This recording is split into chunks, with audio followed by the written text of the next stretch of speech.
नमस्कार साथियों।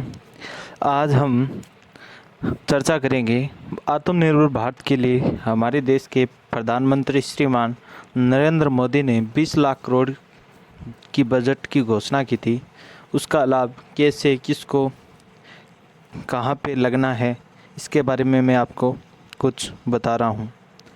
तो सबसे पहले इसके अंदर फंसे हुए प्रवासियों के लिए अगले महीने तक निःशुल्क अनाज का वितरण इस बजट के थ्रू होगा। इस कार्य पर 35,000 करोड़ रुपए 2 महीने के लिए खर्च किए जाएंगे। लागत पूरी तरह से भारत सरकार द्वारा वहन की जाएगी और कार्यान्वयन प्रवासियों की पहचान और पूर्ण वितरण के लिए राज्य सरकार उत्तरदायी होगी।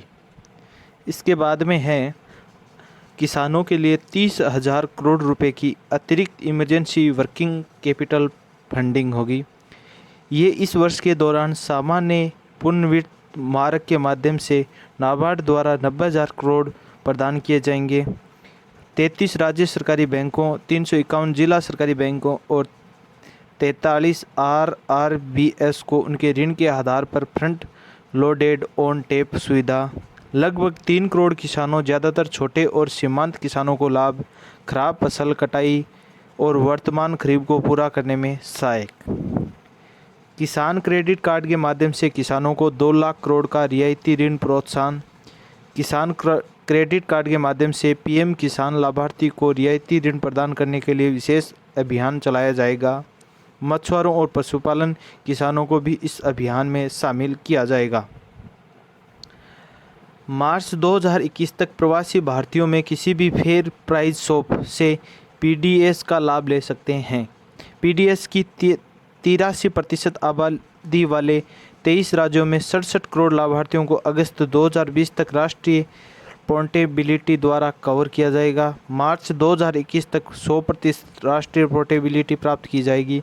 सभी राज्य केंद्र शासित प्रदेश मार्च 2021 तक पूर्ण एफपीएस स्वचालन पूरा कर लेंगे। स्ट्रीट वेंडर्स के लिए 5,000 करोड़ रुपए की विशेष क्रेडिट सुविधा। कोविड-19 के कारण स्ट्रीट वेंडर की आजीविका पर प्रतिकूल प्रभाव पड़ा है। स्ट्रीट वेंडर्स क्रेडिट की आसान सुविधा देने के सरकार 1 महीने के भीतर एक विशेष योजना शुरू करेगी। प्रारंभिक वर्किंग कैपिटल रुपए 10,000 तक। CAMPA फंड का प्रयोग करके रोजगार के लिए 6,000 करोड़ रुपए का प्रावधान। हमारे नागरिकों के लिए रोजगार के अवसर पैदा करने की आवश्यकता है। 6,000 करोड़ की रुपए की योजना को जल्द ही मंजूरी दी जाएगी। मर्द शिशु लोन के लिए 1,500 करोड़। मूलधर के तहत आने वाले छोटे व्यवसाय सबसे अधिक बाधित हुए और उनकी ईएमआई का भुगतान करने की क्षमता भी प्रभावित हुई है। ऋण अधिग्रस्त पहले ही आरबीआई द्वारा प्रदान किया गया है, लेकिन ब्याज का अभी 3 महीने के अंत में भुगतान किया जाना है, जो ये उधारकर्ता भुगतान करने की स्थिति में नहीं ले सकते। 1.62 लाख करोड़ रुपए अधिकतम ऋण राशि 50,000। किसानों क्रेडिट कार्ड के माध्यम से किसानों को 2 लाख करोड़ का रियायती ऋण प्रोत्साहन। ये ऐसे किसानों के रियायती ब्याज दर पर संस्थागत ऋण प्राप्त करने में सक्षम करेगा। सभी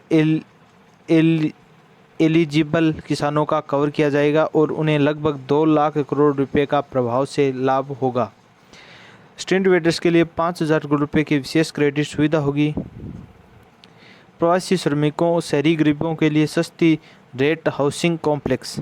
प्रवासी श्रमिक और शहरी गरीबों को किफ़ायती किराए पर मकान प्राप्त करने में चुनौती होती है।